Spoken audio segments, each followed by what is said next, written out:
tababarayaasha gudoomiyaasha kooxda iyo marti sharafta kaleba waa salaamantiin insha Allah taala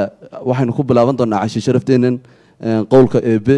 quraanka kariimka ayaynu ku bilaabi doonaa waxaana nu yeedhayaa agaasime Xamse Cabdiqaadir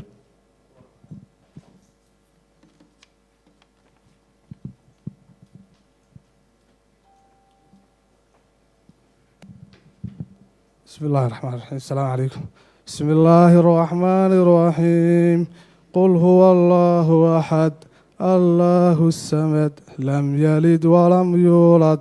ولم يكن له كفوا أحد صدق الله العظيم صدق الله العظيم انت waxaan ku xigsiisan doonaa heesta calanka national anthem ka jamhuuriyadda Soomaaliland بكل تقدير واحترام calanka inuu istaagno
عشان شرفتني sidaas ayay si rasmi ah bilow inoogu tahay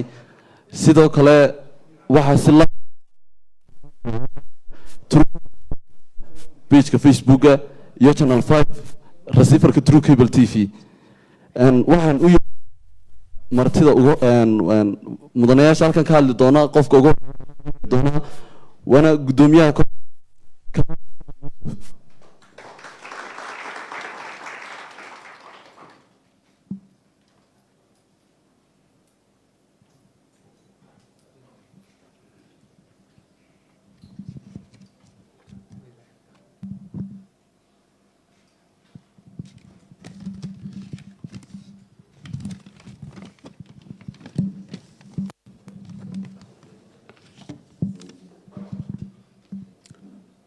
بسم الله الرحمن الرحيم الحمد لله رب العالمين وقهران إلهي ومهضله وسيرك وسارة مالية وسيرك مالكشيغا أقاسمها قود إن اليارد يعيارها أقاسمها سونيو قدوميها سونيو صاحبك عبد العزيز agaasimaha waaxda ciyaaraha maxamed nuux ciyaartooydii hore ee waddanka soo maray ciyaartooyda kooxda wasaaradda horumarinta maaliyadda dhammaantiin waxaan igu salaamayaa iyo marti sharafta kaleba asalaamu calaykum waraxmat ullaahi wabarakaatu salaan kadib ugu horeyn waxaan halkan aan ugu mahadnaqaynaa ilaahay subxaana wa tacaala inuu u kulansiiyey madashan quruxda badan intaa ka bacdi wasaaradda dhallinyaradii ciyaaraha iyo xiriirka kubadda cagta somalilan oo tartankan bilaabay oo hawsha ugu badan qabtay ayaan u mahadnaqaynaa waxaanu kaloona aada ugu mahadnaqaynaa ururweynaha soonyo oo aan odhan karno intii ay soonyo jirtay wakhtigii ugu badnaa xilligii dhallinyarada somalilan waxqabad la taaban karo loo qabto in sanadka 2020 dhallinyartaas soonyo cabdicasiis iyo cabdixamiid oo ah niman sportska wax badan ka fahansani inay tartankaa ay ku deeqaan oo ay maalgeliyaan aad baan iyagana soonyo aad baan ugu mahadnaqaynaa waxaan kaloon aada ugu mahadnaqayaa cid kastoo kooxdan gudaha iyo dibaddaba taageertay taageeryaal fara badan oo waddanka dibaddiisa jooga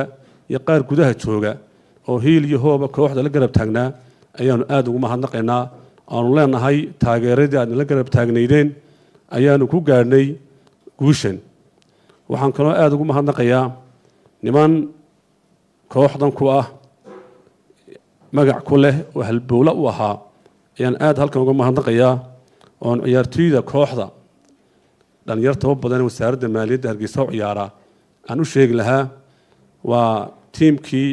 la odhan jiray hargeysa spring water waxay fadhiyaan waxaa weeyaan qaybta midigtay fadhiyaan oo dee midhmidh waxa weeyaan ma sheegi karayo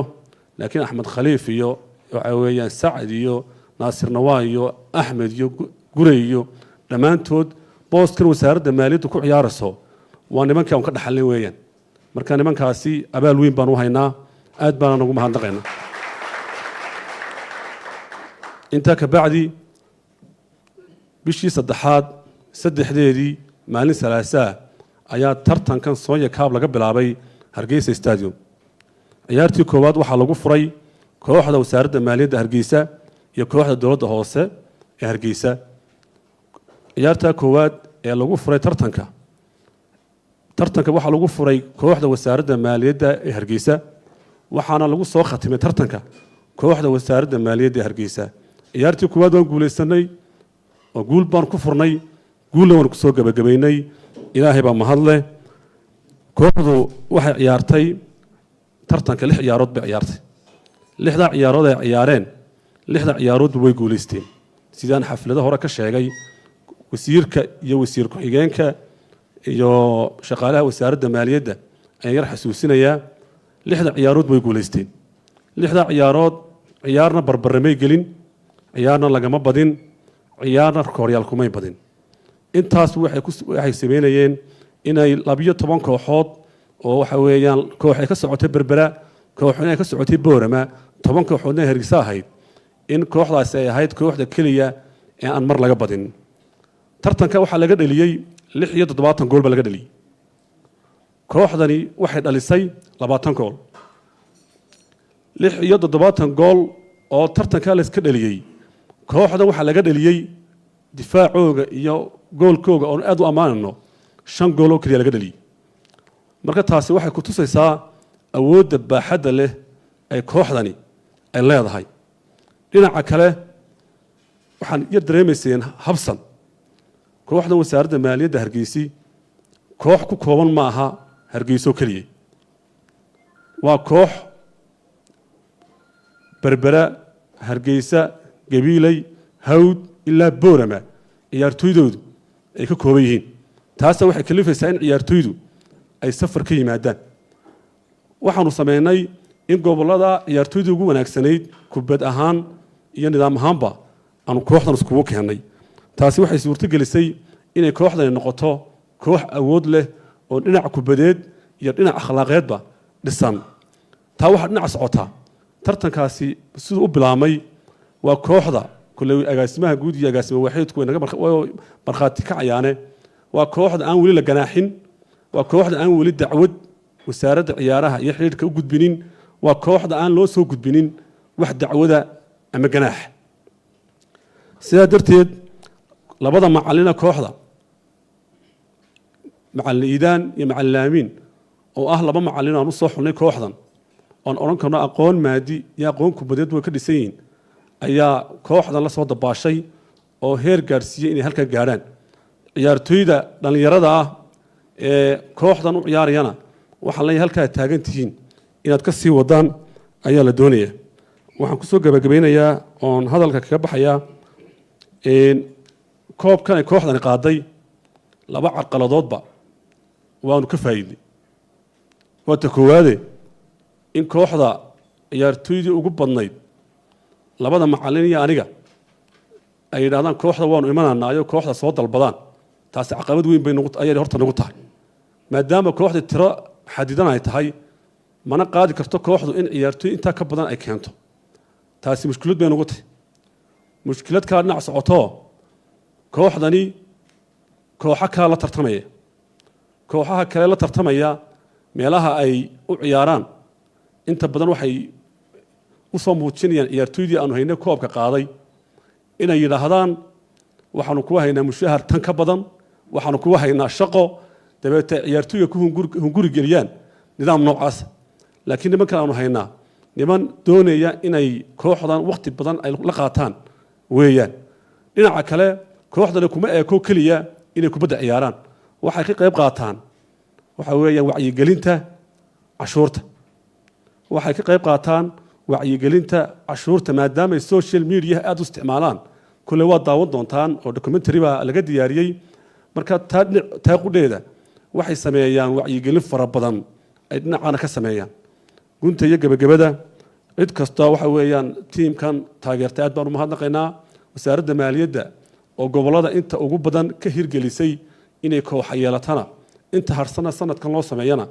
waxa weeyaan aad baan wasiirka iyo wasiir ku-xigeenka iyo agaasimaha guudna aad baan ugu mahadnaqaynaa waxaanu rajaynaynaa in intan iyo in ka badanba la qaban doono si gaara wasiirka iyo wasiir ku-xigeenka waxaanu caawa halka uga codsanaynaa dhallinyartani maadaama ay yihiin dhallinyaro waxbaratay oo qaar waxaa jira master sita qaar waxaa jira degree sita oon camal haynin marka inta aan camal haynin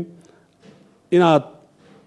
la siiyo muhiimadda oo sidii camal lagu samayn lahaa oo gelinka horena u shaqeeyaan ka dambena kubadda u ciyaaraan aanu ku dadaalna wasiir iyo wasiir ku-xigeen iyo agaasimo guud aad baad mahadsantihiin asalaamu calaykum waraxmatullahi wabarakaatu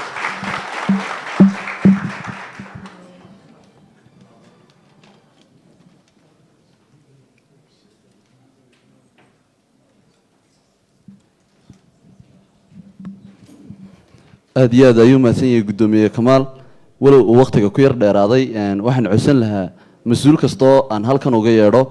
maadaamay waqti dambe tahay in waqtiga inoo soo koobo 5 minute uu ku soo koobo insha allahu tacaala fariinta uu dirayo guddoomiye kamaal waxaan ku xigsiin doonaa agaasimiye hore iyo ciyaaraha maxamed dhabeeye kusoo dhow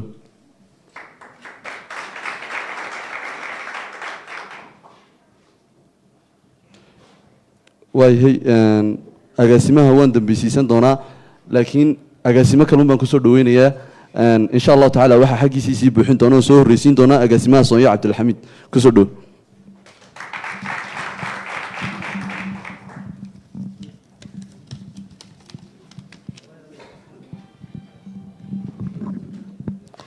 بسم الله الرحمن الرحيم والصلاة والسلام على من لا نبي بعد السلام عليكم ورحمة الله وبركاته وزيرك وزارة هرمنت مالية جمهورية سومالان وزيرك حينك وزارة هرمنت مالية وزيرك مالقرشقة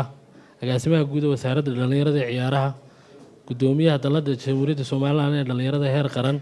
أقاسمها واحد عيارها وزارة دلنيرة عيارها مسؤولين ciyaartooydii hore hargeysa ciyaartooyda winariska ah ee guuleystayaasha ah ee ku ciyaara magaca wasaaradda horumarinta maaliyadda iyo maamulkooda dhammaantiin salaamu calaykum waraxmatullahi wabarakaatu caawa farxad bay noo tahay inaanu idinkala soo qayb galno maamuuska uu wasiirku u fidiyey kooxda ku ciyaaraysay magaca wasaaradda uu mas-uulka ka yahay kooxdan waxaa ka waramay guddoomiyaheeda waxaan ku dari lahaa un kooxdan waxa weeyaan waxay gaadhay guul waxay ku qaaday ambitana oo aan lagaga badin maalin qura 6 kulan ay yeesheen waxaana ay qaateen dhammaan awardskii ama abaalmarintii tartankii Soonya Cup 2020 boqolkiiba 80 waa koox guusha intaa leeg soo hoysay haddaan ku noqdo tartanku wuxuu bilaabmay 3 bishii March ee sanadkan 2020ka waxay isugu yimid 12 kooxood 10 kooxood oo heerka koowaad ee Hargeysa koox ka socotay caasimadda gobolka Awdal ee Boorama koox ka socotay caasimadda gobolka Saaxil ee Berbera 12 kooxood ayaanu isugu keenay Hargeysa anagoo kaashanayna xiriirka kubadda cagta Jamhuuriyadda Soomaaliland iyo wasaaradda dhalinyarada ciyaaraha aan aad u bogaadinayo waxa guud ahaan ka qayb qaatay 300 oo ciyaartoy waxa daawanayay kumanaan kun oo live u daawanayo garoonka imanayay waxa ku xidhnaa oo muqbahiyaasha kaga xidhnaa True Cable TV iyo Astaan iyo social media haba dhowr iyo 20 kun baa maalin kasta daawan jiray ujeedada aanu u dhignay koobkan waxay ahayd inaanu kaga hortagno kala qaybsanaantii ay sababtay siyaasadda doorashadii ka bacdi isdhexgalkii dhalinyarada inaanu dib u abaabulno inay dhalinyartu siyaasadda kaga mashquulaan arrimaha bulshada iyo arrimahooda iyo horumarinta sportska dalad ahaan waxaa naga go'an inaanu horumarino sportska dhinac walba inaanu shaqo inta karaanka u abuurno dhalinyarta inaanu advocacy u samayno u doodno iyo inaanu ka qayb qaadano siday dhalinyartu talada dalka qayb uga noqon lahayd waxyaabaha uu tartankan laga faa'iiday waxa weeyaan waxaanu kala dagaalanay dhalinyar iyo waayeel badan oo waqtiga ku luman jiray inay jaad ama muqaadaraad isticmaalaan gelinka dambe inay kasoo qayb qaataan oo ay daawadaan oo ay fadhiistaan tartanka intuu socday tartanku wuxuu aad u inspire gareeyay shirkadihii gaarka loo lahaa iyo dhinacyo dad khusay daneeya sportska oo annaga ujeedada ugu weyn waxay ahayd inaanu sportska ku soo jeedino indhaha dadka sidii dhalinyarta sportska hore loo marin lahaa waxaan jecelahay inaan u mahadnaqo 12 kooxood waxaa kaloo si weyn ugu mahadnaqayaa muqbahiyaashii True Cable TV iyo Astaan Cable TV oo si fiican u bilay 12 kooxood ciyaartoydii sida akhlaaqada lahayd u ciyaartay waxaa kaloo u mahadnaqayaa hoggaanka booliska Jamhuuriyadda Soomaaliland iyo ciidamada guud ahaan oo amniga sugayay wasaaradda dhalinyarada ciyaaraha oo aad nooga qayb qaadatay iyo xiriirka kubadda cagta waxaan soo jeedin lahaa dhalinyartan halkan fadhida waxa guushay soo hooyeen waxa loo isticmaali karaa oo looga faa'iideysan karaa maadaama ay yihiin oo boqolkiiba 75 dhalinyaradu inta ugu badan dhalinyaradaasina ay xiisayso kubadda cagta maanta ay horyaal yihiin waxa looga faa'iideysan karaa inay dakhliga wasaaradda kordhiyaan iyagoo sameynaya wacyigelintii uu gudoomiyuhu sheegay tii taasi tahay iyaga laftooda waa in gacanta lagu sii hayo oo shaqaale rasmiya laga dhigaan soo jeedin lahayn hadday suuragal tahay inagoo haynta dalka og marka aad baan u bogaadinayaa kulley inta badan waxaa odhan doona gudoomiyihii baa fadhiya meesha waa idin salaamaya mar kale iyo mar labaad iyo mar saddexaad baa hambalyo asalaamu calaykum waraxmatullahi wabarakaatu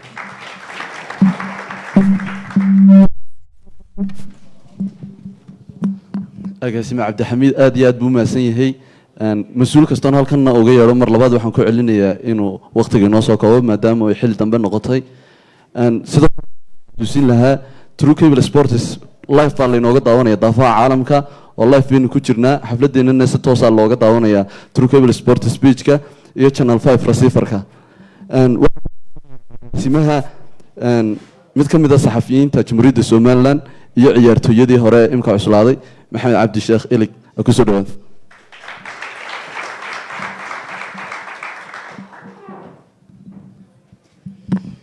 بسم الله الرحمن الرحيم الحمد لله رب العالمين والعاقبة للمتقين ولا عدوان إلا على الظالمين dhalinyaro sumcadda fiican usoo hooyey wasaaradda horumarinta maaliyadda markii ugu horreysay loo sameeyey xaflad wasiirkoodu fadhiyo tan iyo intii ay wasaaradda maaliyadda ciyaaraha la bilaabeen aad baan ugu mahad celinayaa qiimaha iyo sharafta ay soo hooyeen iyaga oo muddo 6 sannadood dhisan kaalinta ay ka galeen ee koobaad tartankii ka dhacay Hargeysa Stadium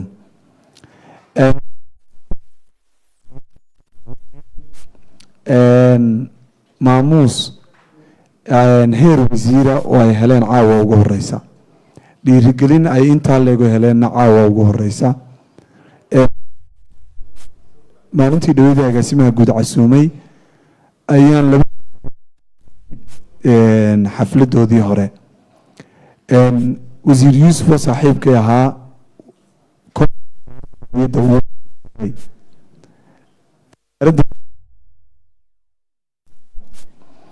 waxaana inay fahmi kari waayeen wasaaradihii kaalin ugu jira taasina waxay keentay inaan dagaal badan samayno oo anagu yaanu qayb noqono dagaalga galaan haddii kale noqota tv-ga halkan jooga ee true cable ee live-ka ku jira iyo tv haddaanu waxaanu ku shaqeynaa inaanu bulshada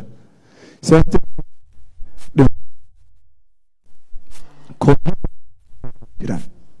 ciyaartooygu waxa weeyaan maanta labada kooxood Hargeysa Stadium waa u soo istaagaya 20,000 oo qof baa soo geli kara Hargeysa Stadium maanta sheekh iskuma keeni karo 30,000 madaxweyne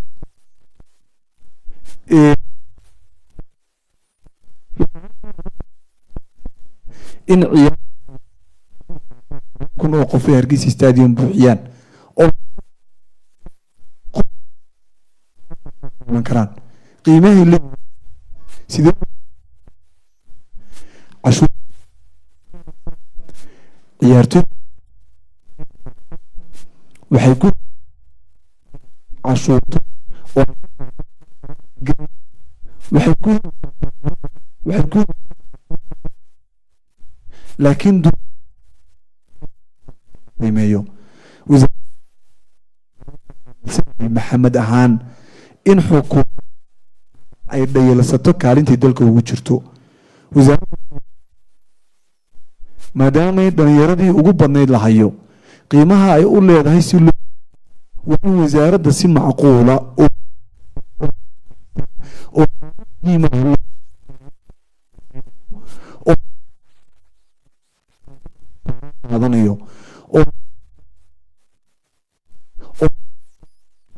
geli karaan sanadkii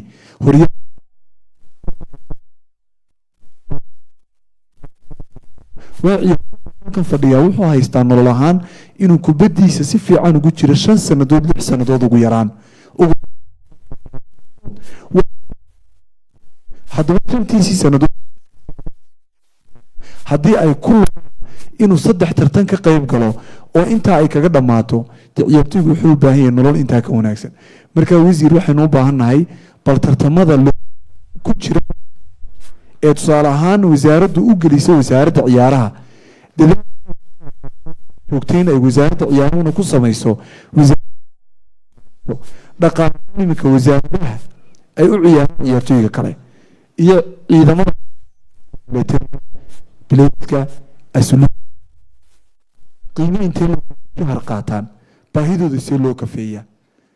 maanta sumcadda maalintii dhaweytoola garoonka Hargeysa Stadium uu sameeyay social media sawirka ugu weyn ee socday qiimihii baahii iyo ciyaarta socotay nabadgelyadii inta ka soo quruxda badan yani wadanka dhan bay image-kiisii kor u qaaday markaa wasiiradu waxay u baahan tahay in dib loo eego wasaaradda horumarinta maaliyadda waxaan aad ugu amaanayaa runtii u guuloodayo wasiirka ama tiimka halkan jooga laakiin xaqiiq baan ka sheegayaa wasaaradda maaliyadda waa sumcad wanaagsan waxay ku tusaysaa soo jeed waxa weeyaan faham fiican oo sportskii ay wasaaradda maaliyaddu ka qaadatay wasaaraddeeda lafteedii markii imikana in ilaa baran ilaa buuhoodle la tago laasacaanood ceerigaaba boore misiin yacni gobolladii waddanka oo dhan ciyaartooyga laga helo yani waxa weeye shay aad u qiimo badan waana hagaagi doontaa waana qurux badnaan doontaa mudane wasiir kooxda wasaaradda maaliyaddu markii ay soo waxay ka soo qaadatay magaca kooxdii la odhan jiray Hargeysa Spring Water. Hargeysa Spring Water waxay ahayd koox Serobiya oo ay ka horeeyaan kooxaha militariga iyo bilayska iyo dowladda hoose kooxihii caasimadda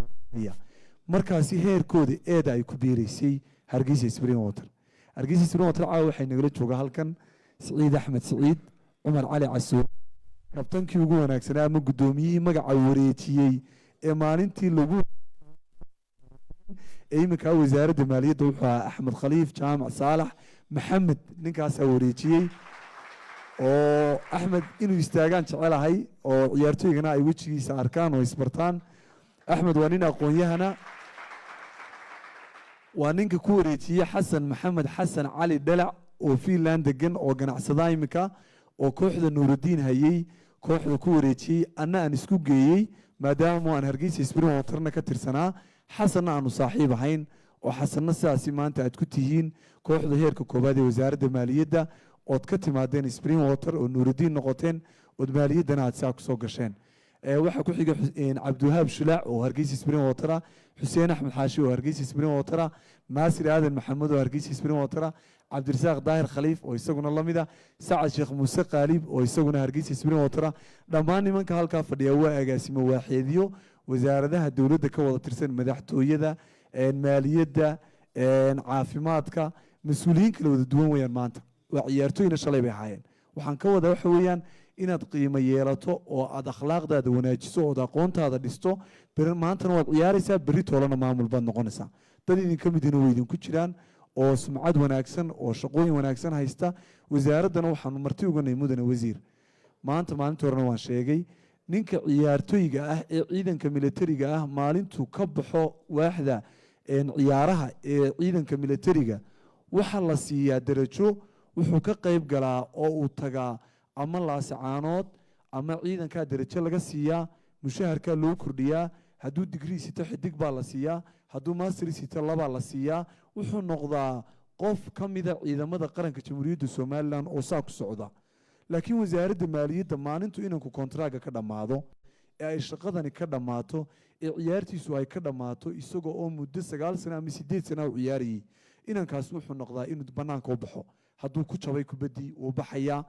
nolol allaala nolol wasaaradda maaliyadda ugu dambaysaa ma jirto hadduu wax ku noqdayna uu ka baxaya. yacni ciyaartooy intaasoo dhan qiimo ku soo leh oo wasaaraddii u soo ciyaaro sumcaddii wasaaradda haya oo haddana maalinta laga maarmo bannaanka tegaya oo hadduu baahan yahay kubaddiisa hoos u dhacda bannaanka tegaya wasaaradda maaliyadda kow ka ah. dowladda hoose way shaqaalaysiisaa bilaysku wuu shaqaalaysiiyaa militarigu wuu shaqaalaysiiyaa asluubtu way shaqaalaysiisaa dhammaan ciidamada kala duwan bay ku kala dartaa. laakiin iyaga shaqadoodu maanta waa hal bacaad lagu lisay mudane wasiir. waxaynu u baahanay in halkaa mustaqbal wanaagsan uga samayno oo inamada dhalinyarada nadiiftii ay shaqada wasaaradda ay si fiican u qabtaan oo ay cashuuraha warin karaan oo ay awooddeeda yeeshaan oo qiimahaasi ay fahmaan. markaa mudane wasiir hadalka waan badiyey laakiin maanta waxaan wasaaradda maaliyadda ku ammaanayaa xaqiiqatan kaalin muhiima inay ugu jirto ciyaaraha oo ay fahansan tahay. sanadka budgetka la diyaarinayana bal ciyaarahoo dhan aan isla eegno dad badan oo ciyaaraha aqoon u labaa jira oo dhaqaale haysta oo fahansan oo tale iyo arrin ka dhiiban kara wasaaradda ciyaaraha iyo wasaaradda maaliyaddaba tartamada faham badan u leh oo adduunka ka soo shaqeeyey oo jaamac karaacin iyo dadkaasoo dhamme ay ka mid yihiin oo talo fiican ka bixin kara sportskii oo wasaaradda ciyaaraha culayska ka saaran xukuumad ahaan ma aha inay dhaliiltay xukuumad ahaan ka saaran laakiin in lala sportsku uu leeyahay in laga caawin karo oo wasaaraddii maaliyaddana lagala fadhiisan karo. wasiir waan ku mahadnaqayaa waxaan aad u ammaanayaa tababaraha kooxda iidaan iyo ku-xigeenkiisa amiin iyo guddoomiyaha kooxda kamaal maxamed yuusuf. ciyaartooyga halkaa fadhiya waxaan aad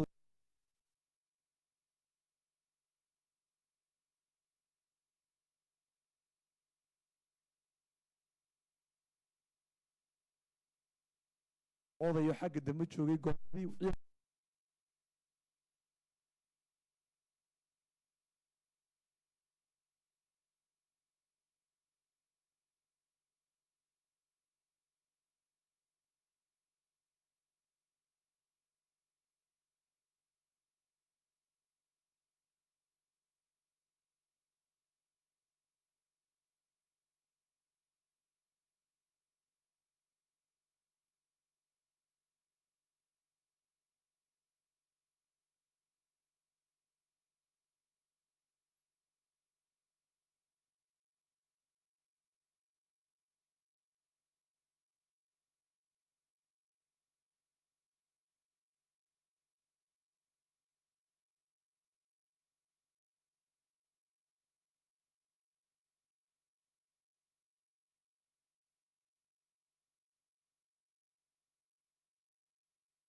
والصلاة والسلام على رسول الله صلى الله عليه وسلم wasiirada agaasimayaasha ciyaartooyga haweenka saxaafadda dhammaantiin assalaamu calaykum waraxmat ullaahi wabarakaatu salaan kadib waxaan ku faraxsanayay inaan kasoo qayb galo xafladan ay kooxda wasaaradda horumarinta maaliyadda kubadda cagta ay ugu dabaaldegayaan guushii ay gaadheen runtii waxaan idin leeyahay mabruuk aad baan idinku habalyaynayaa guushii aad dadaalka badan ku bixiseen waxaan rajeynaya insha allahu tacaala inaad guulo badan oo kala gaari doontaan runtii ujeedadii soonyo ay ka lahayd koobka agaasimaha sharaxay wuxuun baan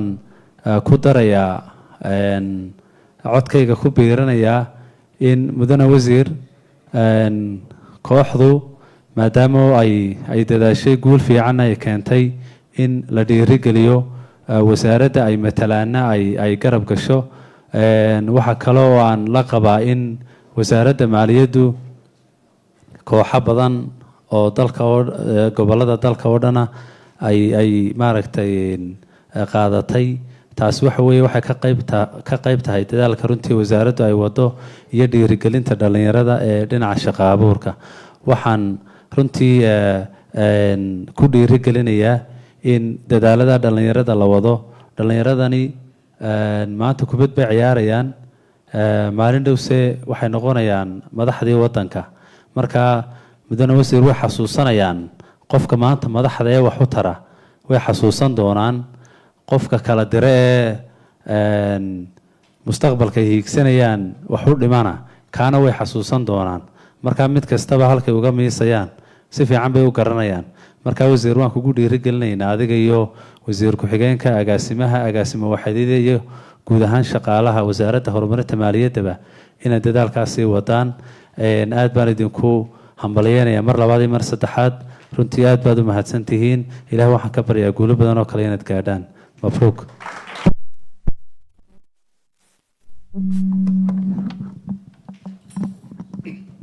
gudoomiye cabdicasiis aad iyo aad buu mahadsan yahay waqtigu weyn hayaa waxaa noo yaalaa film documentaria oo kooxda laga sameeyey guusheedii sidoo kale mas-uuliyiin badan baa inoo hadhay marka waxaan codsan lahaa mas-uul kastoo halkan looga yeedho sida gudoomiyaha inuu inooga soo koobo hadalkiisa waxaan ku xigsiin doonaa wasiirka wasaaradda maalgashiga cawad kusoo dhow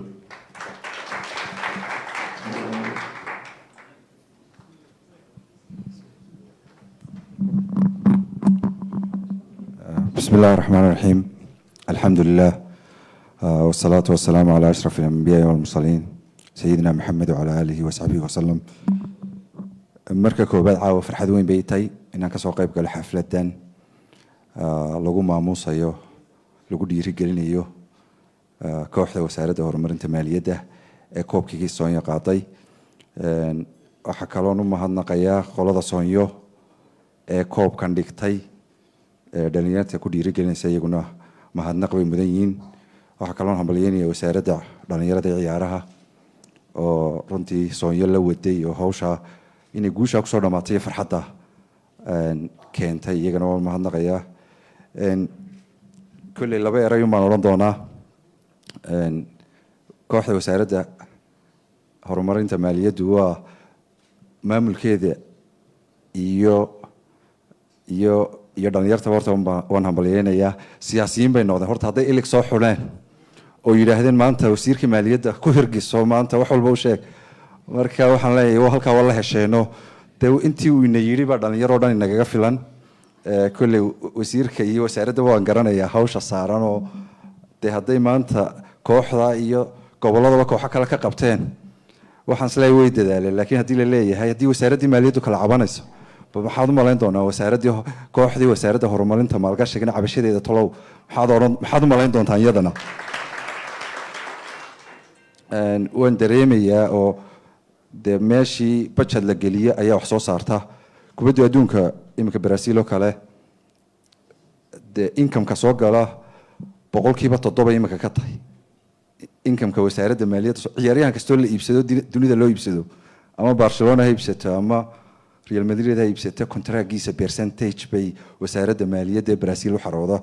waxaan u malaynaya wasiirka maaliyaddu isagoo taa ka duuli doono inuu investment badan idin gelin doono kooxaha kalena gelin doono insha allah budgetkeena dee muxuu ahaa subheadaan ku yeelan doono transferka ama iibka ciyaaryahanada halkaa waynu gaari doonaa halkay dunidu marayso footballshu waxa weeyaan waa national muxuu ahaa sportska aynu leenahay wadamada qaar cricket bay leeyihiin qole waxay leeyihiin madaxa la iskale la yidhaha american football innaga footballshu dee dhiiggeenay ku wada jirtaa jirhkeennana waxaad moodaa nimankaa dhalinyarta ee wada atlantica ee jirhkooda wada qurux badan yahay hadday markaynu isku sii daynayno howlo kale balwada ku darna mooyaane jirka ninka afrikaanka ama asiaankii investmentka la rabo in la geliyo ciyaaryahan ku noqdo kenu haddii la barbardhiga kenu already wuu diyaarsan yahay marka taasna waa faa'iidooyin kale aan leenahay baashu discipline bay u baahan tahay waxay u baahan tahay commitment haddaa halkaa kasii wadaan ayaandhow waxaanu arki doonaa ciyaaryahano reer somaliland oo adduunka tiimamka ugu waaweyn la saxiixanaya contract ka dowlad ahaan dee waadna arkaysaan caawa waxaana soo kiciyay xilligaasna halkaa idinku joognaa waa inaan farxadda idinla qaybsanno inaanu idin dhiiri gelino inaanu idin hambalyayno weeyaan taas weeyaan ta kale ee dee markii saaxiibkay wasiir yuusuf uu yaro shoobareeyey dee waa dowladda o dhan way ku kacday idinka un maahayne wasaaradda ugu horreysay dhalinyarta ciyaaraha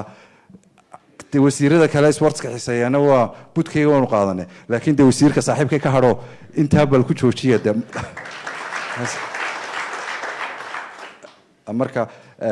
insha allah wax walba dee way inoo hagaagi doonaan wasiirkana waxaan uga fadhinaa dee baaqaa dhalinyarta kolley si fiican buu madaxa ululayaayo quruxda iyo hambalyada iyo dee waa wax lagu farxo ayaantii dhaweydee qolada dee gaash muxuu ahaa askartii iyo lacagtii wada ciyaaraysaan dee haddaa ka badadaysaan soo hadday idinka badiyaan soo mushaharkaba wasaaraddu kamay jarteen marka way idiin sii daayeen baa la odhan karaa nimankaa kusii kalax teginayay kana aad iyo aad baan idinku mahadnaqaya aad iyo aad u mahadsan yahay wasiir sidoo kale waxa weeyaan bada sportigu ku dhex jira ilaa imikadana waa ciyaartooy oo kubadda cagta weli kamuu dhex bixin waxaa wasaaradda ciyaaraha maxamed cabdillaahi khaawi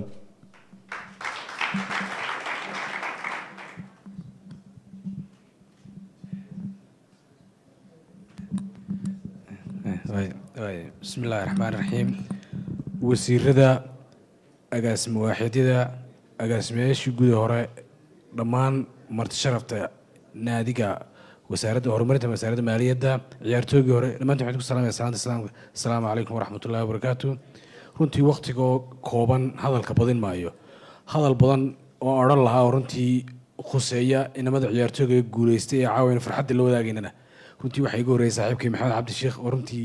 hadallo badan ay u baanayn wasiirka loogu idhaaho runtii uu yidhi dib ugu noqon maayo runtii hadalkii ka dhooqeyn maayo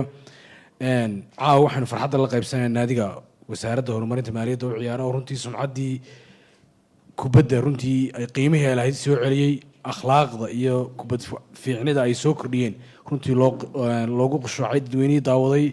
iyo runtii intii la shaqaynaysayba runtii wasiir waxaan kaaga markhaati kacayaa naadigaas inay yihiin naadigii ugu akhlaaqda badnaa ee weli iyagoo cabanaya iyagoo cid is haystaan iyagoo xanaaqad sameynaya dhammaantood midna lagu arag waa naadiga keliya hatee aan maalin qura laga badin maalin qura bareejo gelin ee iyagoo ambiitina qaaday runtii way u qalmaan halka ay maanta joogaan iyo meelo ka sarreeyaba inay gaadhaan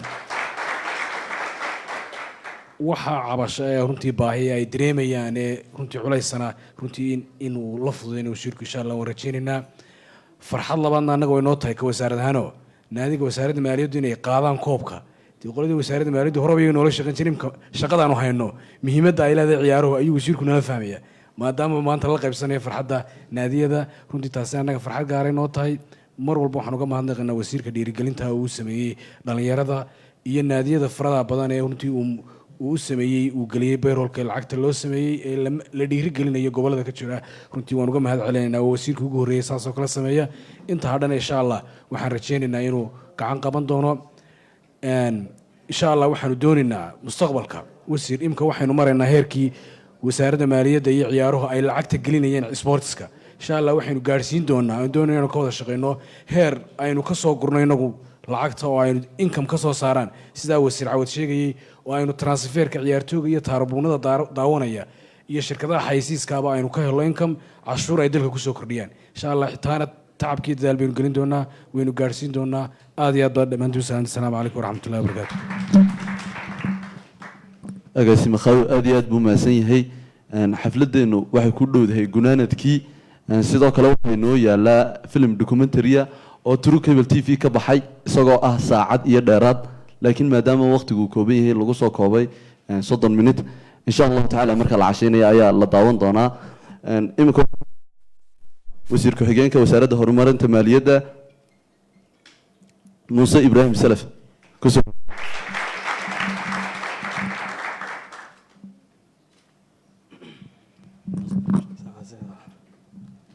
بسم الله الرحمن الرحيم الحمد لله رب العالمين والصلاة والسلام على رسول الله صلى الله عليه وسلم maanta salaanta waxaa laga bilaabayaa kooxda wasaaradda horumarinta maaliyadda ciyaartooyga macalinka gudoomiye ku-xigeenka martida kale ee kooxaha kale ee ka socda idinka qodadaas maanta salaanta laga bilaabay waraah assalaamu calaykum waraxmatullah marka labaad wasiirka wasaaradda horumarinta maaliyadda wasiirka wasaaradda horumarinta maalgashiga agaasimaha guud ee wasaaradda dhalinyarada iyo ciyaaraha gudoomiyaha dalada dhalinyarada Sonyo agaasimaha waaxda ciyaaraha agaasimaha waaxda wasaaradda horumarinta maaliyadda mas'uuliyiinta kale iliga ugu horeeya meesha fadhida dhamaantiin assalaamu calaykum mar kale horta daaca waxaanu joognaa xafladii wanqasha guushii ay gaadheen kooxda horumarinta wasaaradda horumarinta maaliyadda runtii waa dee in koob la qaadaa wax sahlan maaha waxa weeyaan macnaheedu waxa weeye in dadaal badan iyo tacab badan iyo soo jeed badan iyo tababar badan iyo fiyaato badan la soo galay kolka horta marka hore waxaan aad iyo aad ugu faraxsanahay inaanu caawa joogno wanqasha iyo farxadda iyo guusha ay soo hooyeen kooxdu aad iyo aad baan ugu faraxsanahay ka wasaarad ahaan waan ugu mahad celinaynaa waan ku ammaanaynaa waxaananu ku bogaadinaynaa inay bartaa dadaalka ka sii wadaan inay horyaalka ahaadaan inay maxaan ku dhahdaa kulley hadalladii dee iyo dhiirigelintii iyo erayadii loo odhanayay kulley aad baa loogu hadlay iyagii kooxaha kaleba dee wasiirkuna uu inala joogaayo runtii wasiir la dardaaraya maaha oo uu isaga kulley wixii dee maaragtay ka hadli doona inta badan laakiin anigu wuxuu baan idin sheegaya oo idinku dardaaraya idinku inaad anshaxa iyo akhlaaqda iyo wanaagga laydinku jantay ee lagu markhaati furay inaad halkaa kasii wadaan inaanay ammaantaasi idinka fatihin inaydan dadaalkaa isdhegeen inaydan is odhanin meel dee saraa gaadheene halkaa ka wadaan annaguna ka wasaarad ahaan kolley dee wasiirku iyadoo nagu hogaaminay waanu fahamsannahay ahmiyadda ay leeyihiin kooxuhu u leeyihiin iyo maaragtay kilaabyadu u leeyihiin hay-adaha aad iyo aad baan u fahamsannahay dee hayni waxay tay mooyaane kolley ha karan mayno aadna naloo dardaari maayo diyaarna waanu u nahay wixii maaragtay ay u baahan yihiin ee marba la helayo inaanu la garab istaagno ee ay noqonayaan inay noqdaan horyaalka kooxaha heerka koowaad intaa kadib waxaan aad iyo aad ugu mahadnaqayaa dhalinyarada ururka dhalinyarada Sonyo runtii gudoomiye Cabdicasiis intuu joogay wax shaqo badan runtii qabtay oo koobkaasi ugu dambeeyay runtii waxaan ku bogaadinayaa habeen uu telefoon ii soo diray oo yidhi wareedhe kooxdiinnii oo akhlaaqdeeda iyo anshaxeeda iyo ciyaar wanaaggeeda lala yaabay haddana maalin walba maydaan casuumin maydaan dhiirigelin kooxihii laga badiyey baaba taagga dee kolba la casuumayahay tiini idigu xaggee ka wilowdeen runtii waan damqaday markuu ninkaas ereyga maaragtay gudoomiyuhu ereyga canaanta maaragtay inkastoo agaasimaha guud sameeyey diyaafadii uu dhiirigelintii sameeyey haddana dee waanu qaadanaynaa oo dee anagu wasaaraddeenu uma igmanaa dee waxay u igmantay waa ogtiin waxaa laynaga rabaa the end of the day laynagama rabo waxaa lanaga rabaa dakhligii iyo kharashkii uu dalka ku soconayay kolka ahamiyadda koowaad waxaanu siinaayo oonu dee priority number 1 siinaayo ta labaad iyo ta saddexaadba horta dakhliga iyo sidii loo heli lahaa kharashka dalka ku soconayo dee kolkaa noo cudur daara haddii aragtaan ka wasaaradahaan inagu ama mashquula ama maaragtay aan dee sida wasaaradaha kale ama ahamiyadda maaragtay waqtiga badan ay idiin siinayaan idiin si noo dulqaata waxaanu ku mashquulsannahay dee wixii dalka ku shaqaynayay runtii habeen iyo maalin saxdaan shaqaalaha wasaaraddu waxa laga rabaana the end of the day waxa weeyaan maxaa haysaan uma la odhan maayo kooxdiini koobka may qaaday la odhan maayo kooxii halkay marayaan laakiin waxa la odhanayaa oo daraskii aad samayseen iyo miisaaniyadda halkoodii la maraya ta xisaabta gelaysa waa taa kolkaa ugu dambeyn waa waqti dambe kulley wasiirka inta badan odhan doona dhammaantiin waan idin mahad celinayaa waan idin ammaanayaa waan idinku bogaadinayaa runtii waanu ku faraxsannahay wasaaradda ciyaarana aad baan ugu mahad celinayaa iyadana waxaan kaloo doonayaan gaar u mahadnaqo agaasimo waaxda goobta fadhiyo agaasimo waaxda cashuuraha iyo agaasimo waaxda PR-ka iyo agaasimo waaxda private sector-ka iyo agaasimo ku-xigeenkii wasaaradda waaxda maamulka runtii waxaan doonayaan gaar u xuso agaasimayaashii gaarka uga shaqeeyey oo uu ka mid yahay agaasime mukhtaar iyo agaasime axmed iyo agaasime ku-xigeenka naasir runtii oo intaa koobka socday mar walba garoonka heegan ku ahaa oo hiil iyo hooba la garab taagnaa kooxda. iyagana waxaan doonayaa inaan fursaddan uga faa'iidaysto. dhammaantiin waa mahadsantihiin, waan ku faraxsannahay guusha. dee dowlad ahaanna waanu fahamsannahay doorka dhallinyarada. madaxweynuhu wuu fahamsan yahay. madaxweynuhu waa madaxweyne dhallinyaro jecel. waxaa ka garan kartaan dee xukuumaddiisa roolkuu ka siiyey dhallinyarada. taas waxay muujinaysaa madaxweynuhu dhallinyarada u carbinayo inay hoggaanka dalka qabtaan oo ay siyaasadda ku dhiiradaan oo ay maamulka ku dhiiradaan. taasi madaxweynaha waxay ka tahay inuu ku dhiirigeliyo dhallinyarada oo uu tuso doorka hogaamineed ay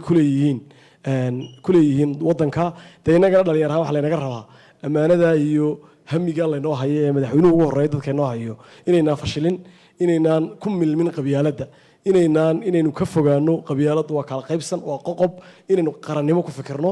inaynu mar walba ka horreysiino danteena gaarka ah iyo ta deegaankeena danta guud. taasaa ina anfacaysa, taasaa dalka anfacaysa, taasaa ummadda anfacaysa. taasaan idinku dhiirigelinayaa inaad maaragtay noqotaan dad dhallinyaro ahaan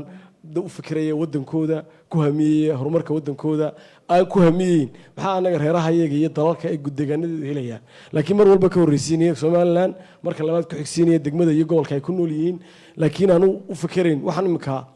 laynagu maaragtay xanta ee qoqobka iyo qabyaaladda. taa inagu aynu ka fogaano dhallinyaro ahaan.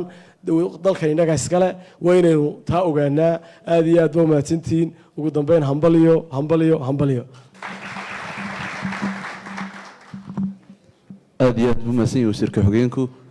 waxaan soo gaadhnay guntiyo gabagabadii casho sharafteenna ama xafladeennan. kulley wasiirka wasaaradda horumarinta maaliyadda, laakiin sidoo kale waxaa jiri doontaa abaalmarino ciyaartooyada la guddoonsiin doono. gudoomiye kamaal baa insha allahu tacaala inoo yeedhin doona markuu wasiirku hadalkiisa dhammaysto. marka xagga dambena waxaan iska raacin doonaa cashada iyo filimka oo aynu wada daawan doonno insha allah.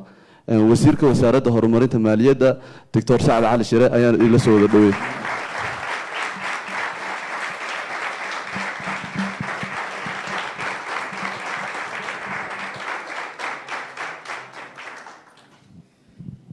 mahadsantiin. bismi illaahi raxmaani raxiim walxamdu lilahi rabbi alcaalamiin wasalaatu wasalaamu calaa rasuulillaah. wasiirada, agaasimayaasha aanaan midmid idin kala qaadaynin, guddoomiyeyaasha, ciyaartooyda, tababarayaasha, maamulayaasha, marti sharafta, mudanayaal iyo marwooyinba waan islaamayaa. asalaamu calaykum waraxmatullaahi wabarakaatu. maadaama dad muslimiin aynu nahay, marka ugu horeysa naftayda iyo naftiinaba waxaan farayaa cabsida ilaahay subxaanahu watacaala. hadalka intiisa kale waxaan u qaybin doonaa mahadnaq iyo baraarujin iyo ballanqaad. haddaan ku bilaabo mahadnaqa, waxaan marka hore hambalyeynayaa kooxda ku guuleysatay tartankii hadda soo dhammaaday. waxaan hambalyeynayaa tababarayaasha, waxaan hambalyeynayaa maamulayaasha. waxaan halkan uga mahad celinayaa intii gacan ka geysatay tartanka oo ugu horeyso hay-adda sonyo, wasaaradda ciyaaraha iyada laftigeeda halkan waan uga mahad celinayaa. waxaan kaloo uga mahad celinayaa kooxda isgaadhsiinta amba t v-ga true cable iyo tviyadii kale ka soo qayb galay munaasabaddaba. anigu runtii nasiib umaan helin inaan maalintaa joogo, shaqaan ku maqnaa, laakiin kelbis baan daadaawaday ciyaartu say u dhacday. waxay runtii ciyaar aad iyo aad u qurux badan. waan ku hambalyeynaya, waxay ciyaar professional ah, ciyaar runtii u dhiganta bay ahayd ciyaaraha aynu ka daawano telefishinada caalamka ayay runtii ahayd. waxaa iskale ammaanta kooxda iyo tababarayaasheeda. iminka ciyaar bay noo dhammaatay iyo tababar baa inoo dhammaaday iyo tartan baa inoo dhammaaday. laakiin halkaa ciyaartee kumay dhammaane tartankii labaad baynu sugaynaa amba kii kan ku xigay. marka waa inaynu bilowno isu diyaarinta iyo diyaargarowga tartanka soo socda. had iyo jeer isdiyaarintu waxay ka bilaabantaa isqiimeyn. waata inaynu isqiimeyno. wax badan baa kooxda la ammaanay, akhlaaqdeeda qiyamkeeda ciyaarteeda maaragtay tusaale ahaan baa runtii waa koox tusaalaha weeye haddana kolley waa loo baahan yahay sidaynu ugu diyaargarowna ka soo socotana waynu ku guuleysan doonaa insha allah soo socotana sidan oo kale inaynu isqiimeyno oo isu diyaarino had iyo jeer ciyaarta waxaa lagu nisbeeyaa amba ciyaarahaba madadaalo wax lagu madadaasho oo waqtiga lagu dilo laakiin runtii ciyaaruhu intaa way ka qiimo badan yihin sidaa in badan maqasheen ciyaartu jirka qofkay dhistaa maskaxday dhistaa qiyamkiisa iyo akhlaaqdiisa bay dhistaa runtii waxa ay soo saartaa qof maxaan idhaahdaa dhinac walbaba ka dhisan manaha ciyaartu inay kuba koobnaataba kooxaha garoomada ka ciyaaroo keliya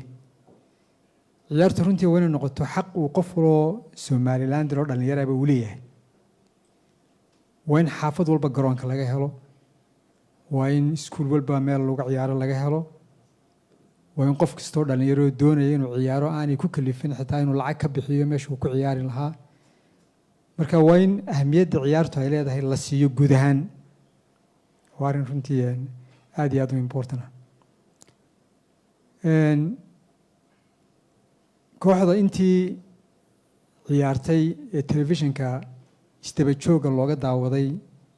ee laga yaabo maanta in wejigooda dad fara badan oo dhallinyaro ay yaqaanaan waxaan doonaya idinku baraarujiyo imika waxaad tihiin tusaalayaal baa tihiin wixii aad samaysaan dhallinyarada aynu la socota ciyaartiina ee heroeska u tihiin ayuunbay dabaqayaan markaasi marka garoonka ku jirteen baa u ilaaliseen nidaamka iyo akhlaaqda iyo wanaagga ayaa loo baahan yahay markaydaan ciyaarayna oo garoonka dabadiisa joogtaana in iyada laftigeeda aad noqotaan inaad dareentaan inaad tihiin tusaale dhallinyaradu ay ku dayanayso sidaasoo kale u ilaalisaan akhlaaqda iyo maxaan idhahdaa iyo dhaqanka iyo qiyamka intaba u ilaalisaan taas waa iga dardaana ta u dambaysaa xagga ballanta horta dee ilig baa dhameeyey lawyer wanaagsan baa qabsateen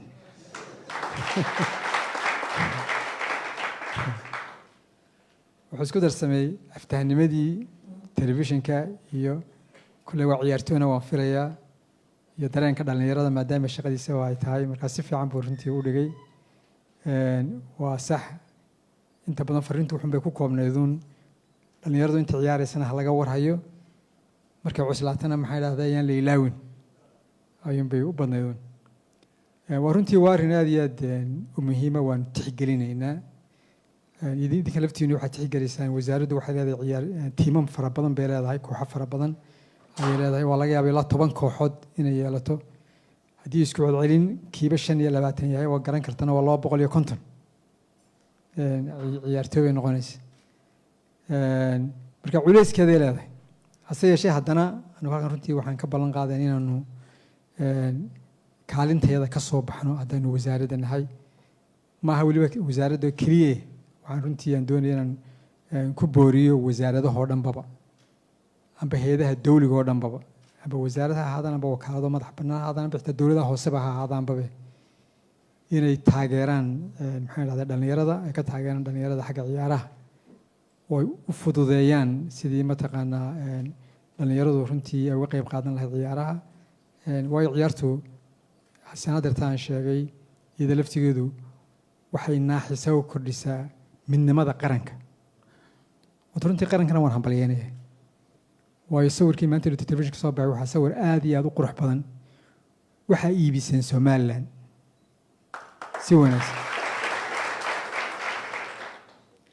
marka annagu haddaynu wasaaradda nahay insha allahu waa tixgelinaynaa dhallinyaradu intay ciyaarayso iyo markay hawl gabtaba intaba insha allah waxaanu insha allah ku dari doonaa dhallinyaradu markay shaqada gabaan waxaanu u tixgelin doonaa intii ay nala shaqaynayeen wasaaradda wax ka shaqeeya rag fara badan oo dhallinyaro ahoo mutadawacnimo ula shaqeeya oo mararka qaarkood lagu daro shaqaalaha marka waxaanu ku darsan doonaa liiska mutadawiciinta la shaqeeya wasaaradda shaqa markay soo baxdo si markaa mudnaanta loo siiyo marka wada shaqayn wanaagsan hambalyo hambalyo hambalyo aad bay mahadsantahay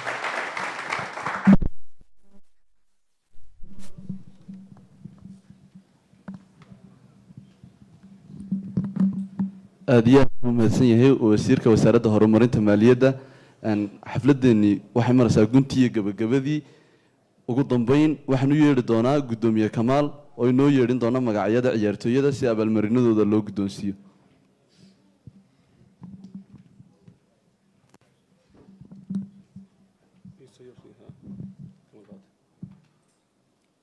بسم الله الرحمن الرحيم هذا الكلام بدين دونه waxaa imika ila soo xidhay oo leef u daawanaysa barnaamijka wasiirkii hore maaliyadda Samsom Cabdi Aadan oo tiri wasiirka iyo agaasimaha wasiir ku-xigeenka salaaniga gaarsiiy iyo ciyaartooyga ku guuleysatay waxaana kaloo tiri martiqaadna waan u fidinayaa kooxda oo waxa weeyaan casuumadan sameeynaya tiri markaa wasiir waan ku arkaynaa waan ku maqlaynaa aad tahay waxaan guddoonsiin doonaa shahaadooyin oo aan magacyada u yeeri doonaa waxaa guddoonsiin doona wasiirka iyo labada wasiir iyo wasiir ku-xigeenka waxaa jira tiimkani wuxuu hoos tagaa waaxda xiriirka dadweynaha oo aad noola shaqeeya wallaahi oo waxa weeyaan niman dhalinyaro iyadoo agaasima waaxeedada iyo ku-xigeenaduba ay aad noola shaqeeyaan oo yihiin niman dhalinyaro oo sportiska fahansan waxaan u yeeri doonaa agaasimaha waaxda xiriirka dadweynaha agaasime Axmed Muuse Maxamuud inuu soo dhawaado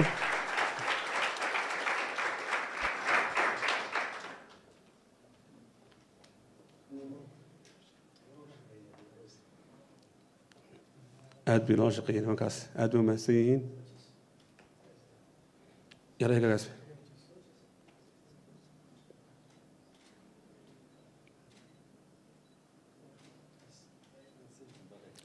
waxaan kaloo u yeerayaa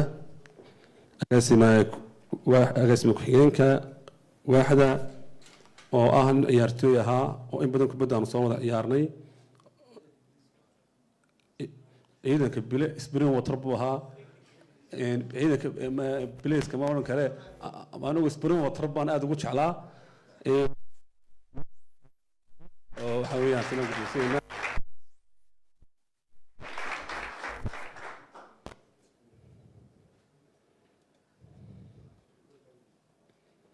soo dhow naasir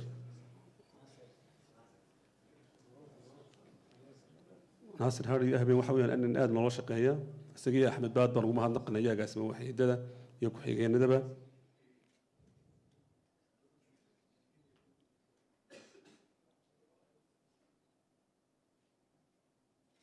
aad bay wasiiradu iyo madaxdu u mahadsan tahay waxaan kaloo yeerayaa kooxdu taageerayaal dibadda iyo gudaha way leedahay dibadda ma gaari karno oo hawaday nagala socdaan laakiin gudaha taageerayaal badan baan lahayn nin waxaa jira social mediaha iyo waxa weeyaan tarabuunkaba aad kooxda uga taageera ayaa la xaliye ha soo dhawaada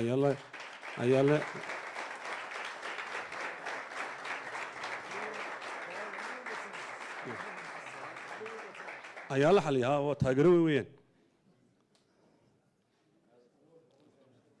waliba inta badan ciyaaro saadaal buu ka sii bixin jiray inta badan waan ku guuleysan jirnay aad iyo aad ayaa la xaliyay waxa weeyaan aad iyo aad baan ugu hadlaqaynaa waxaanu idan shahaado siinaynaa ururweynaha Soonyo aan oran karno dareyska iyo waxa weeyaan koofiyadaan xirnahayba ayagu may oran ku soo qorta wallaahi annaga garanay oo waxa weeyaan qalbigayga taabteen markaas Soonyo gudoomiye Cabdicasiis iyo agaasime Cabdixamiid aad baan ugu mahadnaqaynaa dadaalka dheer ay sameeyeen iyagana waxa weeyaan hawada gudoomaan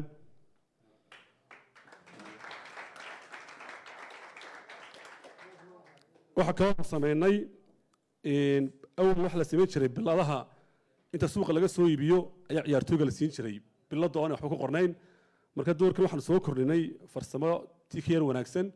oo aad ugu mahadnaqayo labada macallin iyo kabtankii hore kooxda Guuleed Axmed Yaasiin iyo kabtanka kooxda iminka Cabdiraxmaan Dhaylaad ciyaartooyga magaciisii iyo nambarkiisii ayaa lagu soo qoray xagga dambena wax laga qoray wasaaradda horumarinta maaliyadda ee Somaliland marka waxaan u yeerayaa oo aan horeysiinayaa ciyaartooyga magaciisa la yiraahdo Saleebaan cali warsame oo lambar 15 kooxda u qaata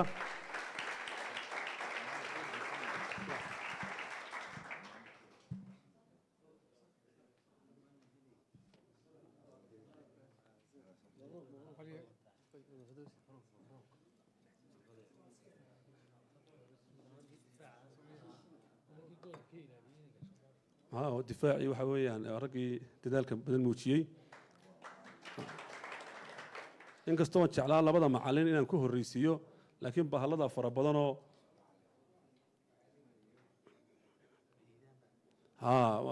wasiirka aad buu mahadsan yahay wasiir cawad waxaan u yeerayaa tababara ku-xigeenka kooxda maxamed ismaaciil cabdi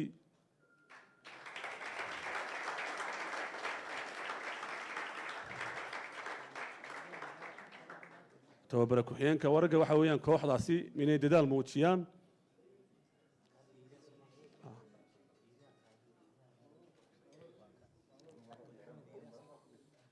macallimiinta weeyaan aad baa macallimiin nimanka dadaalka badan muujiyey kooxda geliyey waxaan u yeerayaa tababaraha kooxda axmed maxamed iidaan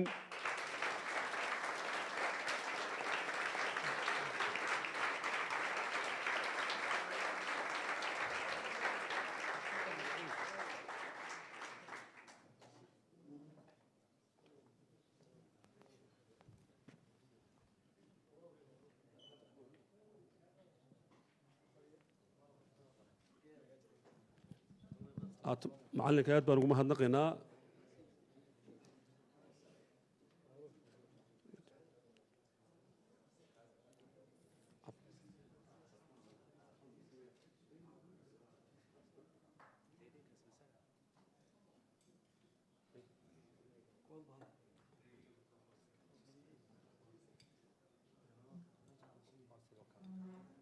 waxaan ku xigsiinayaa jaranjarta waxa weeyaan sida loo u kala sarreeyaan kabtanka kooxda cabdiraxmaan dhaylood oo ku caana soo dhawaado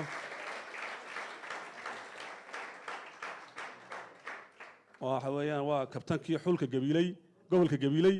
isla markaana ah waxa weeyaan kabtanka kooxdan ku guuleystay koobka soo dhawo kabtan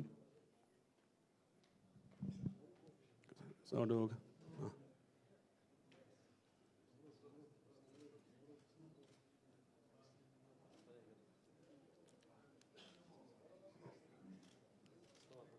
shukran waxaan u yeerayaa ciyaartooyga siciid maxamed jaamac inuu soo dhowaado oo xubin ka mida waxa weeyaan weerarka kooxda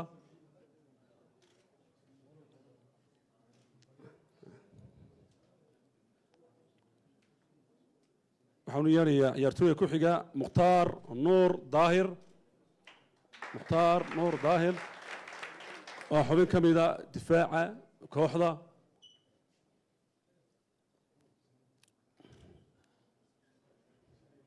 waxaan ku xogsiinayaa mawliid cabdi xasan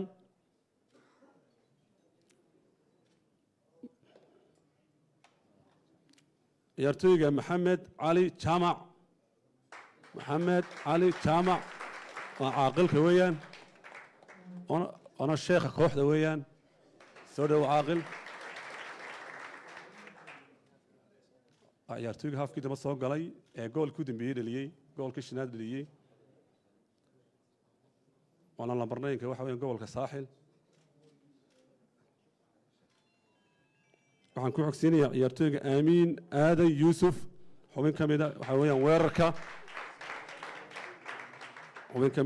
weeyaan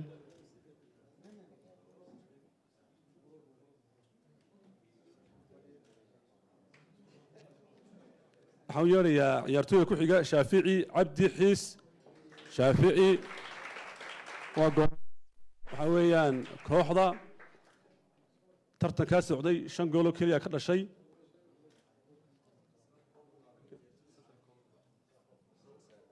shaafici waxa weeyaan waa ninku waxa weeyaan nasiib ku leh koobka tartankii degmooyinka waxa weeyaan ciyaartooygii qaaday degmada axmed dhagax u qaaday koobkii biidana u qaaday koobkii eedana wuxuu qaaday maaliyadda u qaaday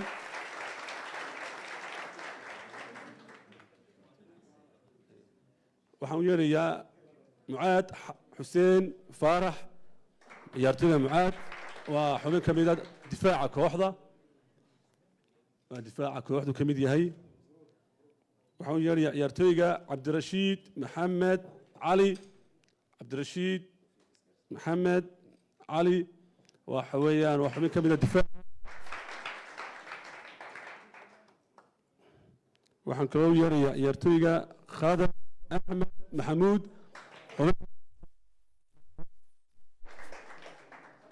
xubin ka mid a difaaca kooxda cabdijabbaar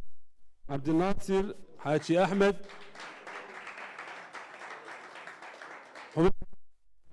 waa ciyaartooyda ka ciyaarta khadka dhexe cabdijabbaar soo dhawow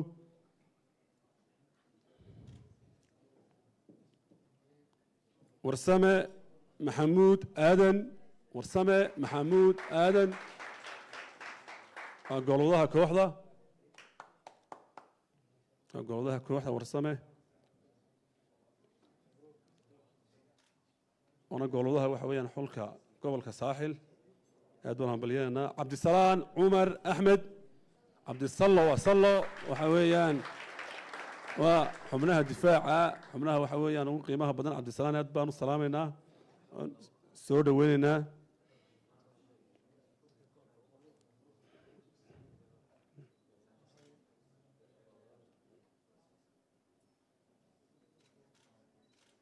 cabdisalaan sallo waxaan u yeerayaa jamaal cabdilaahi jaamac jamaal yare waa ciyaartooyii goolkii saddexaad ee aadka wuxuu noqday 5 gool waxa weeyaan tartankaasi uu ka dhaliyay jamaal yare goolkii ugu quruxda waa 7-7kii weeyaan waa 7-7kii 7-7 ku caan ku noqday jamaal yare saddex mise laba ilagu xog jamaal tawasiirka wadda barta insha Allah hadii la helaado waxaan u yeerayaa aamiin cabdi yuusuf waa xubin ka mid a waxa weeyaan aamiin ciyaartooyda waxa weeyaan kooxda waa weerar aamin yare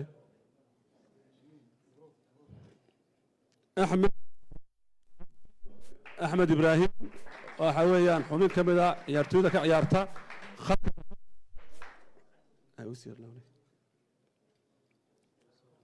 cabdirashiid cumar yuusuf waa ciyaartooygii dhaliyay goolkii cabdirashiid waana lambar 10ka kooxda weeyaan isla markaana ah lambar 10ka gobolka awdal cabdirashiid ciyaartooygii goolka labaad dhaliyay finalka weeyaan aad baan u soo dhaweynaynaa cabdirashiid yare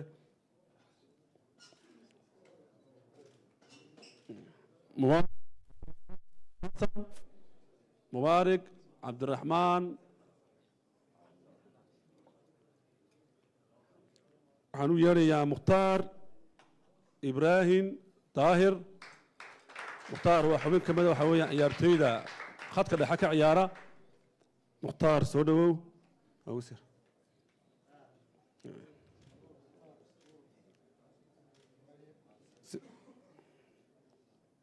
sakariye maxamuud cabdilaahi xubin ka mid a waxa weeyaan xubnaha dhexda ka ciyaara isla markaana kooxda waxa weeyaan waxyaabo fara badan aad ula qabta sakariye waan soo dhaweynaynaa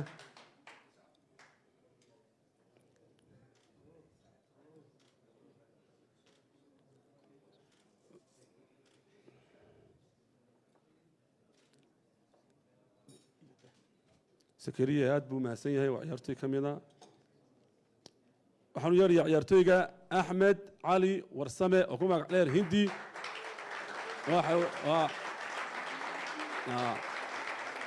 hindi waxa weeyaan waa nimankii halbowlayaha u ahaa waa halbowlayaashii wuxuu ka mid ahaa in kooxdu ku guulaysato axmed hindi uu caan ku ahaa axmed aad baan ku hambalyeynaa cabdallah maxamuud xuseen cabbo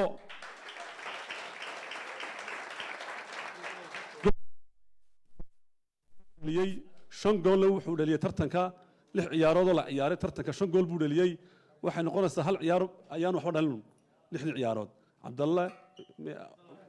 agaasima guud cabawi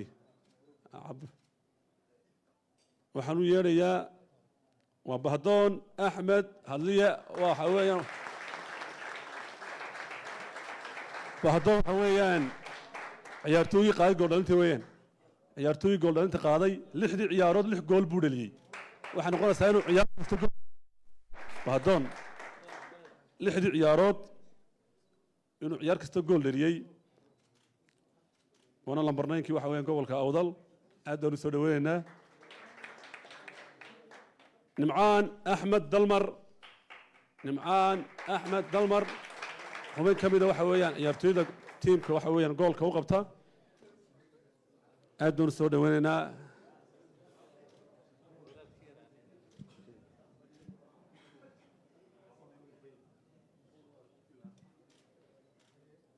aad baa waxa weeyaan ku hambalyeynaa Cabdiraxmaan Mustafa Sayid waa ciyaartii semifinalka goolkii saddexaad mise labaad buu ahaa goolkii labaad dhaliyay maano aad baan soo dhaweynaa waxa weeyaan waa ciyaartooyda ugu wanaagsan buu ka mid yahay kooxda hambalyo jaa'isadihii kule waxa weeyaan wasaaradda ciyaaraha iyo xiriirka kubadda cagtu waxay bixiyeen 7 jaa'isadood bay bixiyeen 7 jaa'isadood 5 kamida kooxda ayaa qaadatay 2 kamidun bay ayana kooxdu qaadanin marka hore loo guddoonsiiyay sample baan soo dhignay caawara koobka waxa wasiir ku xigeen iyo shaqaalaha wasaaradaba kabtanka kooxda koobkeedu ugu wareejin doona koobka xafiiska la dhigi doona insha Allah aad dood maasantii assalamu alaykum wa rahmatullahi wa barakatuh waxaan la fadhiyay isku duwihii hore ee gobolka Awdal ciyaaraha Mr Samaron haystaayo ciyaartooy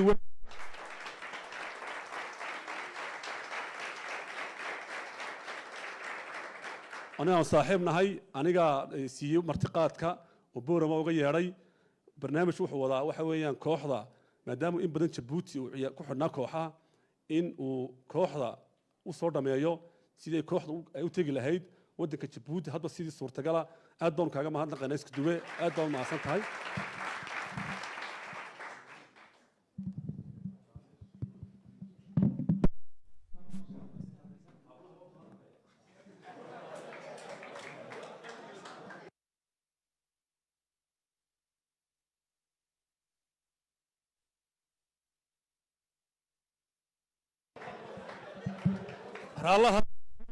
رالله هذا هب تيم كمالية ده